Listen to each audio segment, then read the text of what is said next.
বিসমিল্লাহির রহমানির রহিম। আসসালামু আলাইকুম। কেমন আছেন সবাই? আলহামদুলিল্লাহ, আমি আমার ছেলে মেয়ে নিয়ে মোটামুটি আল্লাহর রহমতে ভালোই আছি। আমার ছেলে আছে সকাল থেকে নানারে বলতেছে, নানা আমার একটা দোলনা বানাই দাও। আমার মেয়ে ডাকতেছে না, হ্যাঁ ক্যাঙ্গারু মামার কান্দে জুল্লা বইছে।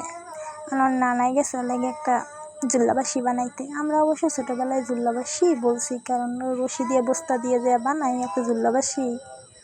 আমরা ছোটোবেলায় কত জুল্লাবাসি খাইছি, স্কুল থেকে দৌড়ে যেতাম জুল্লাবাসি খাওয়ার লাগিয়া।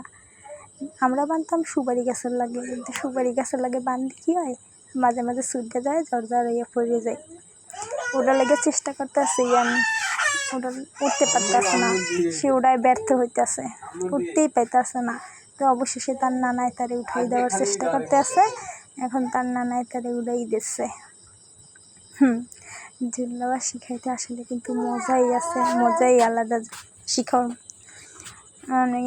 জুল্লাবাসি খাইতেছে, হাসতে আছে, অনেক মজাই পাইতেছে। জুল্লাবাসি কিন্তু আসলেই অনেক মজার না? যারা যারা খাইছে হেরাই জানে, যারা না খাইছে জুল্লাবাসি এরা জানে না জুল্লাবাসির কি মজা। জুল্লাবাসি খাইয়া মজা কইতে কইতে অবশেষে সে জুল্লাবাসির টেস্ট দিতে পইরেই যাইল।